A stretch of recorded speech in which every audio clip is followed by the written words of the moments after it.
ہے, ہم نے ایک سچے دین کی تلاش میں ایک قدم بھی نہیں اٹھایا ہے.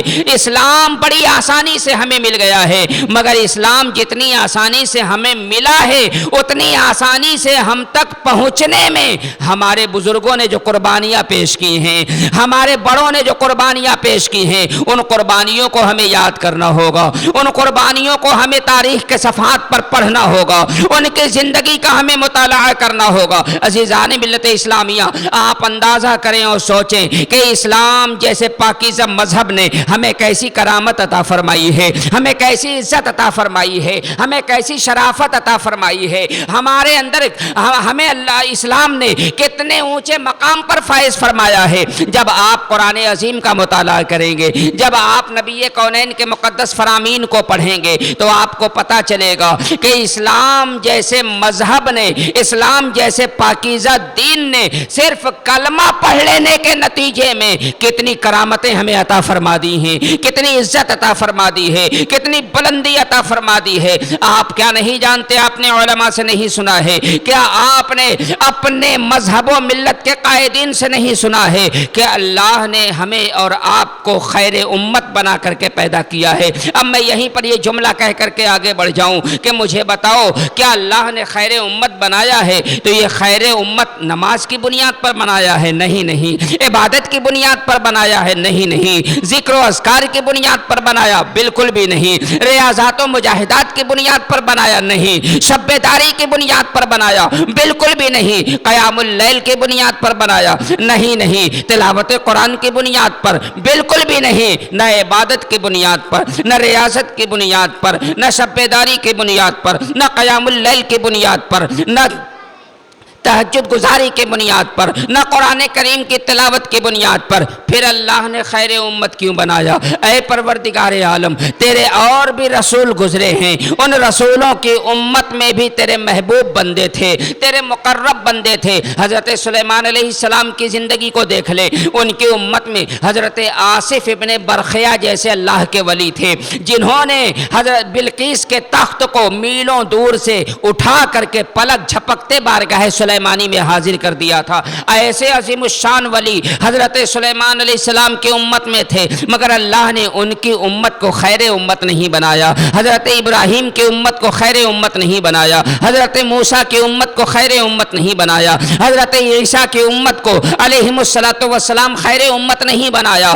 بنایا تو ہمیں اور آپ کو خیر امت بنایا. اے مولا, ہم میں تو عبادت کرنے والے بھی بہت نہیں ہیں. اذان ہو رہی ہوتی ہے ہم دکانوں میں محو ہوتے ہیں, اذان ہو رہی ہوتی ہے ہم دوستوں کی مجلسوں میں ہوتے ہیں, اذان ہو رہی ہوتی ہے ہم کھیل کود میں ہوا کرتے ہیں. اے مولا, ہم تو پنج وقتہ طور پر تیری بارگاہ میں جھکنے والے بھی نہیں ہیں. ہم تو فرائض سے کوتاہیاں کر رہے ہیں, ہم تو واجبات سے کوتاہیاں کر رہے ہیں, ہم تو اور دیگر تیرے احکامات سے منہ موڑے ہوئے ہیں. اے مولا, تو تو عالم الغیب والشہادہ ہے, تو تو سب جانتا تھا کہ ہم کیسے ہوں گے, پھر بھی تو نے ہمیں خیر امت بنا دیا, پھر بھی تو نے ہمیں ہمارے سر پہ تاج کرامت سجا دیا.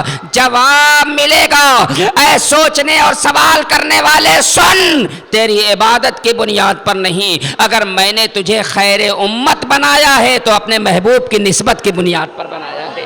اللہ اللہ, اپنے محبوب کی نسبت کی بنیاد پر بنایا ہے, پیارے مصطفیٰ کی نسبت کی بنیاد پر بنایا ہے. یہ مذہب اسلام لے کر کون آیا؟ مصطفیٰ جان رحمت تشریف لائے ہیں, انیس بے کساں تشریف لائے ہیں. اسلام جیسا پاکیزہ مذہب لے کر اللہ کا پیارا محبوب مکے کی سرزمین پر جلوگر ہو رہا ہے, مگر آقا کریم صلی اللہ علیہ وسلم نے فوراً عقل و شعور کی منزل پر قدم رکھتے ہی اسلام کا اعلان نہیں کر دیا تھا, بلکہ 40 سال مکے میں زندگی گزاری ہے پیغمبر اعظم نے. اللہ اکبر. مکے کے لوگوں نے مصطفیٰ جان رحمت کا اٹھنا بیٹھنا دیکھا ہے, چلنا پھرنا دیکھا ہے, انداز کلام دیکھا ہے, لوگوں کے درمیان معاملات دیکھے ہیں, لینا دینا دیکھا ہے, انداز گفتگو دیکھا ہے, سب کچھ دیکھا ہے مکے میں رہنے والوں نے. بچوں نے بھی دیکھا ہے, جوانوں نے بھی دیکھا ہے, عمر رسیدہ افراد نے بھی دیکھا دیکھا ہے اور نتیجہ یہ ہوا ہے کہ 1-2 مہینہ نہیں، 1-2 سال نہیں، بلکہ 40 سال تک مکے کے ایک فرد نے بھی مصطفیٰ جان رحمت صلی اللہ علیہ وسلم کی سے اختلاف نہیں کیا ہے۔ کسی بات میں بھی آقا کریم کو کوئی برا بھلا جملہ نہیں کہا گیا ہے۔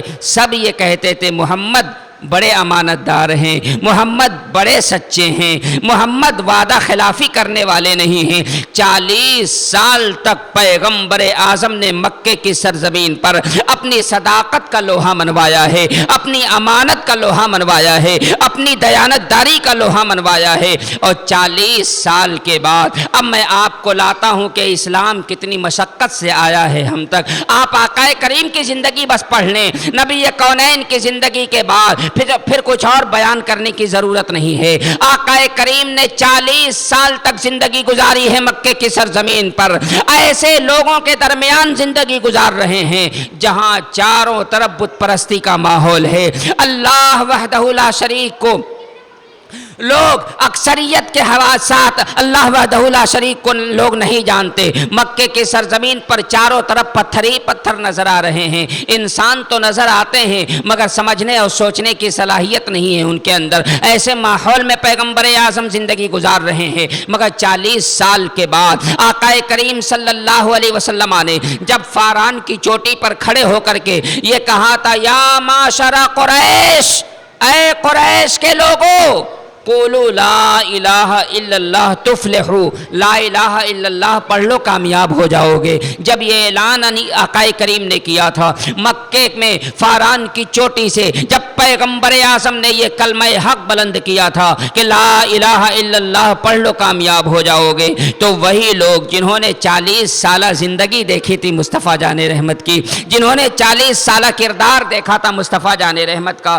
جنہوں نے 40 سال تک نبی کونین کا اٹھنا بیٹھنا دیکھا تھا، چلنا پھرنا دیکھا تھا، سب کچھ دیکھا تھا، ایک کلمہ حق کہا ہے مصطفیٰ جان رحمت نے، اور اس کلمہ حق کے نتیجے میں وہی مکے کے لوگ ہیں جو نبی کی صداقت کا خطبہ پڑھ رہے تھے، جو نبی کی امانت کا خطبہ پڑھ رہے تھے، جو نبی کونین کی دیانت داری کا خطبہ پڑھ رہے تھے۔ اب وہی مکے کے لوگ ہیں کہہ رہے ہیں محمد شاعر ہے معاذ اللہ رب العالمین، محمد دیوانہ ہو گیا ہے، محمد مجنوں ہے۔ حالت سجدے میں آقا کریم کے جسم نور پر اونٹ کی اجھڑیاں ڈالی جا رہی ہیں۔ یہ تاریخ آپ نے سنی ہوگی ساری۔ میں آپ سے پوچھنا یہ چاہتا ہوں، وہی پیغمبر اعظم ہیں جنہوں نے 40 سال تک اپنے آپ کو منوایا تھا، مگر 40 سال کے بعد ایک کلمہ حق کہا ہے مصطفیٰ جان رحمت نے تو طائف کی گلیوں میں پتھروں کی برسات ہو رہی ہے۔ اتنے پتھر آپ کے جسم نور پر برسائے جاتے ہیں کہ آپ کے جسم سے خون بہنے لگتا ہے، آپ کے نالین پاک خون سے بھر جاتے ہیں۔ اللہ اکبر کبیرہ، پیغمبر اعظم کو طائف کی گلیوں میں پتھروں کی مار برداشت کرنی پڑ رہی ہے۔ احد کے میدان میں آقا کریم نے اپنے دندان مبارک کو شہید کروا دیا ہے۔ میں آپ کو یہ فکر دینے کی کوشش کر رہا ہوں، اے میرے عزیزو، اے میرے سننے والو، مجھے بتاؤ آقا کریم جب طائف کی گلیوں میں پتھروں کی ظاہری طور پر مار برداشت کر رہے تھے تو کہیں یہ خیال تو ذہن میں نہیں آ رہا کہ آقا مجبور تھے معاذ اللہ رب العالمین؟ نہیں نہیں اے سنی مسلمانوں، اللہ نے اپنے محبوب کو مجبور نہیں بلکہ مختار بنا کے پیدا فرمایا ہے۔ اللہ نے اپنے محبوب کو کمزور نہیں بلکہ طاقتور بنا کر کے پیدا فرمایا ہے۔ اور کیسا مختار بنایا ہے میں عرض کروں گا انشاءاللہ عز و جل۔ اللہ رب العزت نے اپنے محبوب صلی اللہ علیہ وسلم کو کیسا مقام اور کیسی رفعت اور کیسی بلندی عطا فرمائی ہے۔ اگر محبوب خدا کی رفعتوں کا اندازہ لگانا ہے تو آپ قرآن کریم پڑھتے جائیے، رفعت مصطفیٰ نگاہوں کے سامنے آتی چلی جائے گی۔ کیا اللہ رب العزت نے قرآن میں نہیں کہا ہے وَرَفَعْنَا لَكَ ذِكْرَكَ، اے محبوب ہم نے آپ ہی کے لیے آپ کے ذکر کو بلند کیا ہے۔ جس کا ذکر اللہ بلند کر رہا ہو اس کا وجود کتنا بلند ہوگا اندازہ لگا لیں۔ جس کا ذکر اتنا بلند ہو اس کا وجود کتنا بلند ہوگا۔ اللہ نے اپنے محبوب کو کیسی عظمت عطا فرمائی ہے، کہیں ایسا نہ ہو کہ پتھروں کی مار تاریخ کے صفحات پر پڑھ کر کے کوئی یہ سوچ لے کہ محبوب خدا تو مجبور نظر آ رہے ہیں۔ کہیں احد کے میدان میں شہید ہونے والے دندان مبارک کی تاریخ پڑھ کر کے کہیں یہ نہ سوچ لے کوئی کہ اللہ کے محبوب تو مجبور نظر آ رہے ہیں۔ اللہ اکبر کبیرہ، اللہ اکبر کبیرہ۔ اللہ رب العزت نے اپنے محبوب کو تو ایسا اختیار دیا ہے، موضوع نہیں ہے، بس ایک بات عرض کر دیتا ہوں کہ اللہ کہ آقا کریم صلی اللہ علیہ وسلم ہیں، نبی کونین صلی اللہ علیہ وآلہ وسلم مکہ المکرمہ سے، مدینہ طیبہ سے مکہ المکرمہ کی طرف رواں دواں ہیں، ساتھ میں صحابہ کا قافلہ بھی ہے۔ صحابہ کو لے کر آقا کریم عمرے کے اور طواف کی نیت سے نکل پڑے ہیں۔ مقام حدیبیہ پر اللہ کے نبی نے قیام فرمایا ہے، مقام حدیبیہ پر اللہ کے حبیب رکتے ہیں، اور مقام حدیبیہ پر رکنے کے بعد المختصر یہ کہ اللہ کے حبیب کے مقدس جانثاروں کا پانی ختم ہو جاتا ہے، صحابہ کا پانی ختم ہو گیا، نہ وضو کے لیے پانی نہ پینے کے لیے پانی ہے۔ نبی کونین کے غلام آقا کریم صلی اللہ علیہ وسلم کی خدمت میں حاضر ہو رہے ہیں۔ اے اللہ کے پیارے محبوب، پانی ختم ہو گیا ہے، اے اللہ کے پیارے محبوب، پانی ختم ہو گیا ہے، نہ پینے کا پانی ہے نہ وضو کے لیے پانی ہے، جانور پیاسے ہیں۔ اللہ کے محبوب نے کیا کیا؟ اب اس کی عظمت اگر سمجھنی ہے تو اس سے پہلے آپ کو ایک بات سمجھنی ہوگی کہ حضرت موسیٰ علیہ السلام، اللہ اکبر، جو معمولی پیغمبر نہیں ہیں، بڑے عظیم رسول ہیں اللہ کے، بڑے جلیل القدر رسول ہیں اللہ کے۔ حضرت موسیٰ علیہ السلام کی قوم نے حضرت موسیٰ علیہ السلام سے ایک مرتبہ پانی مانگا تھا۔ قرآن کریم بیان کر رہا ہے، توجہ سے سنیں قرآن کیا کہتا ہے، وَإِذِ اسْتَسْقَىٰ مُوسَىٰ لِقَوْمِهِ، جب موسیٰ علیہ السلام نے اپنی قوم کے لیے پانی مانگا۔ دراصل یہ ہوا یہ تھا کہ ایک مقام پر حضرت موسیٰ علیہ السلام کی قوم پیاسی ہو گئی تو حضرت موسیٰ علیہ السلام سے کہا، اے اللہ کے پیغمبر ہمیں پانی چاہیے۔ موسیٰ علیہ السلام کی قوم نے کہا ہمیں پانی چاہیے، تو حضرت موسیٰ علیہ السلام نے پھر رب سے کہا، اے مولا میری قوم کو پانی چاہیے۔ توجہ سے، قوم نے حضرت موسیٰ علیہ السلام سے کہا، پھر موسیٰ علیہ السلام نے کس سے کہا؟ بولیں، اللہ سے۔ وَإِذِ اسْتَسْقَىٰ مُوسَىٰ لِقَوْمِهِ، جب موسیٰ علیہ السلام نے اپنی قوم کے لیے پانی مانگا، کس سے؟ رب سے۔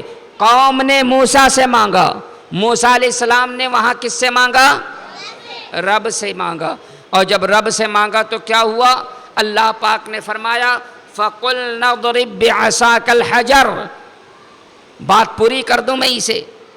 اللہ فرماتا ہے کہ ہم نے کہا اے موسیٰ اپنے عصا سے پتھر پر مارو، اپنے عصا سے پتھر پر مارو۔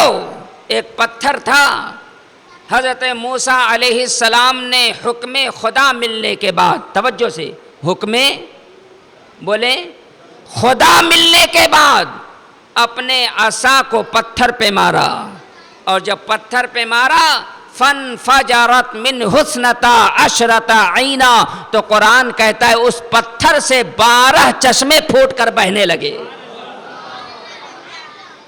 اللہ اکبر، یہ قرآن کریم ہے۔ اپنا عصا حکم خدا سے پتھر پہ مارا، کتنے چشمے بہنے لگے؟ بولیں کتنے؟ اب آپ سوچتے ہوں گے کیا ایک چشمے سے پیاس نہیں بجھ سکتی تھی؟ 12 کیوں نکلے؟ ذہن میں بات آئے گی نا، 12 کیوں نکلے؟ تو دراصل حضرت موسیٰ علیہ السلام کی جو قوم تھی وہ 12 فرقوں میں بٹی ہوئی تھی۔ کتنے فرقوں میں؟ اور ہر فرقہ ایک دوسرے فرقے سے اتنی ٹینشن رکھتا تھا کہ ایک فرقہ جہاں سے پانی پی لیتا تھا، ایک جماعت جہاں سے پانی پی لیتی تھی، دوسری جماعت وہاں سے پانی۔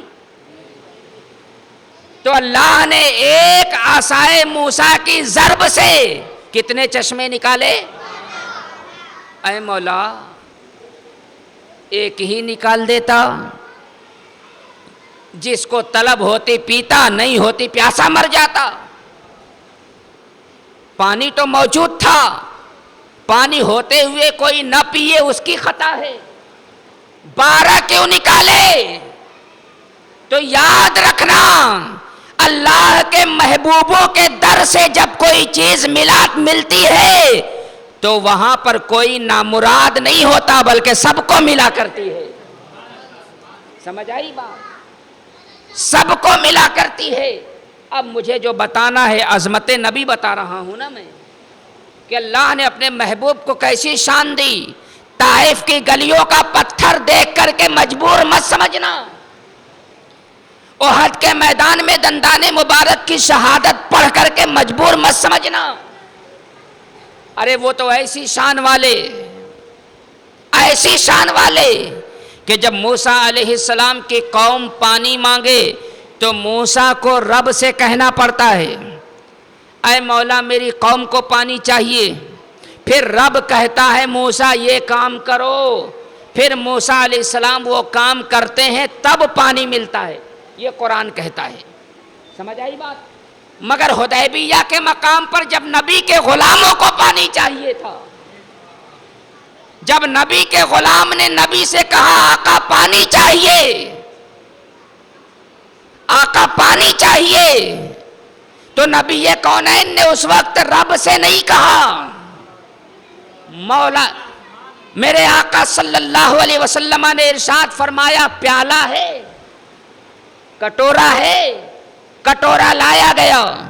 آقا کریم نے اپنا دستے نور کٹورے میں رکھا.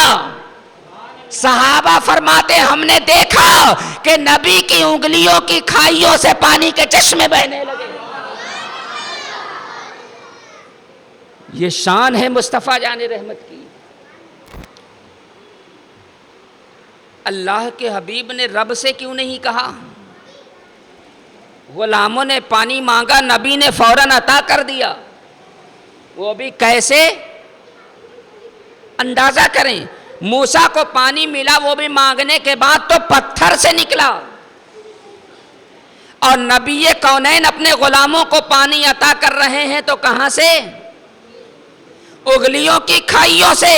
امام اہل سنت مچل پڑے،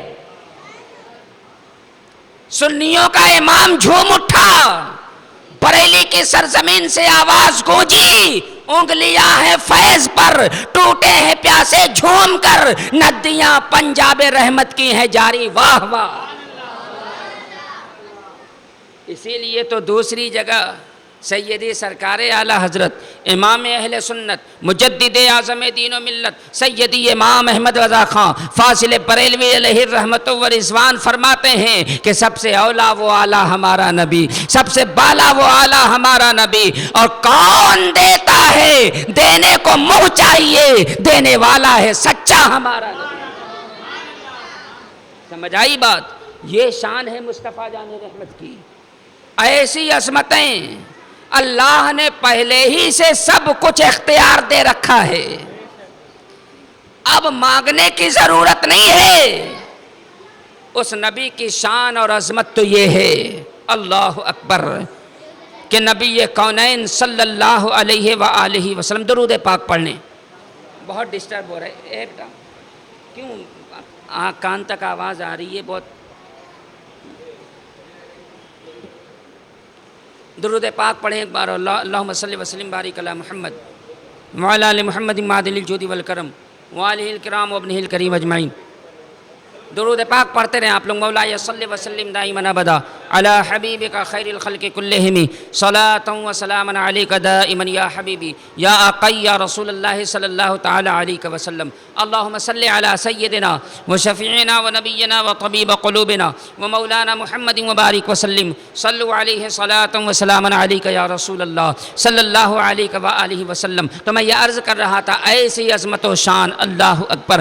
آپ تاریخ کا مطالعہ کریں. بس چند جملے اس سلسلے میں اور عرض کر دیتا ہوں کہ اللہ نے تو اپنے حبیب کو وہ شان عطا فرمائی ہے. کنکر ایک کافر کی مٹھی میں ہوتا ہے، مصطفیٰ اشارہ کرتے ہیں تو نبوت کی گواہی دے رہا ہے، رسالت کی گواہی دے رہا ہے. نبی کو تو اللہ نے وہ شان عطا فرمائی ہے. آپ نے بارہا سنا ہوگا، اشارہ کر رہے ہیں تو ڈوبنے کے بعد سورج آ رہا ہے، اشارہ کر رہے ہیں تو چاند سینہ چیر رہا ہے. وہ عظمتیں اللہ نے عطا فرمائی ہیں کہ اگر اشارہ کر رہے ہیں تو درخت اپنی جڑوں کو اکھاڑ کر کے نبی کے قدموں میں حاضر ہو رہا ہے، اشارہ کر رہے ہیں مصطفیٰ، تو بڑے بڑے پتھر سطح آب پر، پانی کی سطح پر تیرتے ہوئے نظر آ رہے ہیں۔ یہ نبی یہ کونین کی شان ہے۔ قرآن پڑھ لیں تو عظمت مصطفیٰ یہ ہے کہ جب کعبہ سے بدل کر کے قبلہ بیت المقدس کر دیا جاتا ہے تو اللہ کے نبی کی خواہش یہ ہوتی ہے کہ کاش کعبہ ہی قبلہ ہوتا تو اچھا تھا۔ اس خواہش کے پیش نظر آقا علیہ السلام اپنا چہرہ کبھی کبھی آسمان کی طرف ایسے اٹھایا کرتے تھے، زبان نہیں چلاتے تھے، یاد رکھنا، زبان سے دعا نہیں کی ہے مصطفیٰ نے، دستے دعا نہیں اٹھایا ہے اللہ کے حبیب نے کہ مولا کعبہ کو قبلہ بنا دے، نہیں، دل میں تمنا ہے، کہاں بولیں؟ دل میں تمنا ہے، اللہ اللہ، دل میں آرزو ہے کہ کعبہ ہی قبلہ ہو جاتا تو اچھا تھا، کعبہ ہی قبلہ ہو جاتا تو اچھا تھا، یہ آرزو دل میں ہے۔ اور اسی آرزو کو لے کے آقا کیا کر رہے ہیں؟ اپنا چہرہ بولیں آسمان کی طرف اٹھاتے تھے۔ اللہ اکبر کبیرہ، نبی کونین کے دل میں آرزو ہے، چہرہ آسمان کی طرف اٹھ رہا ہے۔ اللہ رب العزت کی بارگاہ میں شان مصطفیٰ تو دیکھو، اللہ نے قرآن میں آیت اتار دی، قد نرا تقلب وجہک فی السماء، اے محبوب آسمان کی طرف بار بار تمہارا چہرہ اٹھانا ہم دیکھ رہے ہیں۔ سبحان اللہ، اللہ اللہ، آقا اپنی مرضی سے اٹھا رہے تھے نا، چہرہ اپنی مرضی سے ایک تمنا لیے اٹھا رہے تھے، مگر محبوب خدا کا یہ انداز بھی اللہ کو اتنا پیارا لگا کہ انداز محبوب کو اللہ نے اپنے کلام کا لباس پہنا دیا، تاکہ جب جب قرآن پڑھا جائے تب تب میرے محبوب کی ادا زندہ ہوتی رہے۔ سمجھ آ گئی بات؟ محبوب چہرہ آسمان کی طرف اٹھانا دیکھ رہے ہیں ہم، فَلَنُوَلِّيَنَّكَ قِبْلَةً تَرْضَاهَا، تو محبوب ہم ضرور اس قبلے کی طرف آپ کو پھیر دیں گے جسے آپ پسند کرتے ہیں۔ اتنی آیت پر بس نہیں ہوا معاملہ، نماز کی حالت تھی، کون سی بولیں؟ آقا نماز پڑھا رہے تھے، حالت نماز میں قرآن اتر گیا، فَوَلِّ وَجْهَكَ شَطْرَ الْمَسْجِدِ الْحَرَامِ، تو اے محبوب اپنا چہرہ کعبے کی طرف ابھی کر لیجئے۔ اللہ اکبر، آقا کریم گھوم گئے حالت نماز میں۔ میں ادھر نہیں جاؤں گا، بس اتنا بتا دوں کہ آپ نے نام سنا ہوگا مسجد قبلتین، نام سنا کہ نہیں سنا؟ جو لوگ گئے ہیں جانتے ہیں، ورنہ نام سن لیں، مسجد قبلتین، اس کا مطلب یہ ہوا دو قبلوں والی مسجد۔ کیا مطلب ہوا بولیں؟ تو یہ وہی مسجد ہے، وہ جگہ تھی جہاں آقا نماز پڑھ رہے تھے، اور وہاں یہ آیت نازل ہوئی۔ تو آیت کے نزول سے پہلے آقا علیہ السلام بیت المقدس کی طرف نماز پڑھ رہے تھے، آیت اتر گئی تو کعبے کی طرف گھوم گئے، تو دو قبلہ ہو گیا، وہاں مسجد بنا دی گئی، نام رکھا گیا مسجد قبلتین۔ سمجھ آئی بات؟ اب میں جو بتانا چاہتا ہوں وہ سن لیں۔ میرے کہنے کا مقصد یہ ہے کہ زبان نہیں چلائی مصطفیٰ نے، دستے دعا نہیں اٹھائے اللہ کے محبوب نے، تمنا تھی دل میں، سر اٹھایا۔ جب دل میں تمنا رکھ کر اللہ کا محبوب اپنا سر آسمان کی طرف اٹھا دے تو ان کی شان یہ ہے کہ قبلہ بدل دیا جائے، ان کی شان یہ ہے کہ قبلہ بدل دیا جائے۔ تو اگر طائف میں پتھر برسانے والوں کے لیے نبی دستے دعا اٹھا کے زبان چلا دیتے تو کیا ہوتا؟ اور بغیر زبان چلائے ہی، بغیر زبان چلائے، بغیر دستے دعا اٹھائے، اللہ کے محبوب پر جب طائف کی گلیوں میں پتھر کی برسات ہو رہی تھی تو اللہ پاک نے فرشتے کو بھیجا تھا کہ جاؤ اور میرے محبوب سے اجازت لے لو، اگر اجازت دیں تو پوری بستی الٹ دو، دونوں پہاڑ آپس میں ملا دو تاکہ یہ تباہ و برباد ہو جائیں۔ جو محبوب پر پتھر برسا رہے ہیں، آقا کی خدمت میں فرشتے نے جب کہا اللہ کا حکم یہ ہے کہ میں آپ سے اجازت لوں، آپ کیا کہتے ہیں؟ تو میرے آقا نے فرمایا ایسا نہ کرنا، انہیں تباہ نہ کرنا، کیونکہ میں یہ دیکھ رہا ہوں کہ ان کے آنے والی نسلوں میں ایسے لوگ پیدا ہوں گے جو اسلام کا پرچم لے کے میدان عمل میں آگے بڑھیں گے. انہیں ہلاک نہ کرنا، انہیں تباہ نہ کرنا. کیسے رحمت للعالمین ہے مصطفیٰ. یہاں تو کسی کے ساتھ کسی کا کوئی جھگڑا نہیں ہوتا، مگر پھر بھی ٹانگ کھینچنے کی کوشش کرتا ہے.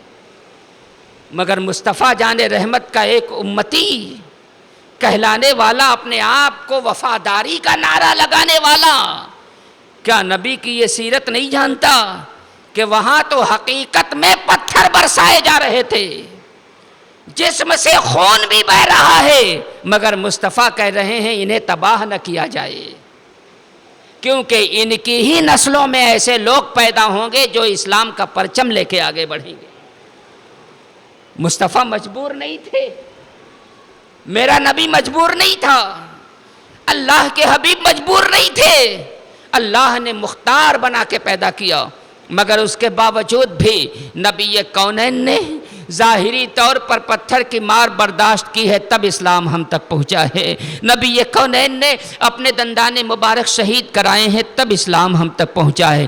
اللہ کے مقدس محبوب نے بڑی صعوبتیں ظاہری طور پر اٹھائی ہے، تب اسلام ہم تک پہنچا ہے. عزیزان ملت اسلامیہ، میں ایک بات اور اس یہاں پر عرض کر دوں، کیا ہم نے تو کوئی قدم نہیں اٹھایا ہے اسلام کو پانے کے لیے، ہم نے تو کوئی تکلیف برداشت نہیں کی ہے، مگر اللہ کے پیارے حبیب صلی اللہ علیہ وسلم کی زندگی کا وہ گوشہ بھی پڑھو اے میرے سنی مسلمانوں.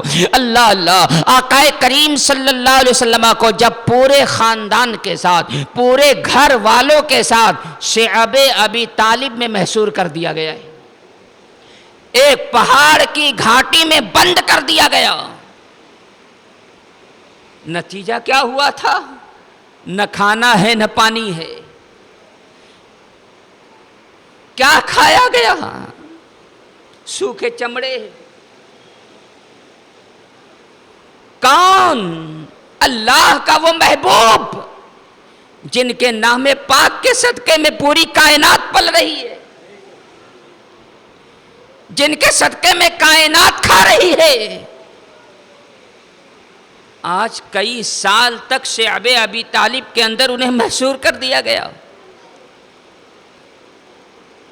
کیوں کیا گیا؟ محمد اسلام کی تبلیغ چھوڑ دو، ہم تمہیں ستانا چھوڑ دیں گے. اسلام کی تبلیغ چھوڑ دو، ہم تمہیں تکلیف دینا چھوڑ دیں گے. تو آقا کریم صلی اللہ علیہ وسلم نے تمام دشمنان اسلام کے سوالوں کا ایک ہی جواب دیا تھا کہ اگر تم میرے ایک ہاتھ میں سورج لا کے رکھ دو، دوسرے ہاتھ میں چاند لا کر کے رکھ دو، تب بھی محمد اسلام کی تبلیغ کبھی نہیں چھوڑے گا. اس طریقے سے اللہ کے نبی نے اسلام کی تبلیغ فرمائی تو آج ہم مسلمان ہیں. آپ اندازہ کریں ہم نے کیا کیا ہے. آج تو نبی صلی اللہ علیہ وآلہ وسلم کے دشمنوں سے ہمارا رشتہ محبت جڑ گیا ہے. جس نبی نے تکلیفیں اٹھا کر کے اسلام جیسا پاکیزہ مذہب صبح قیامت تک آنے والے اللہ کے بندوں تک پہنچانے کی کوشش کی اور پہنچایا، آج اسی نبی کے گستاخوں سے ہم نے محبت کا تعلق قائم کر کے رکھا ہے.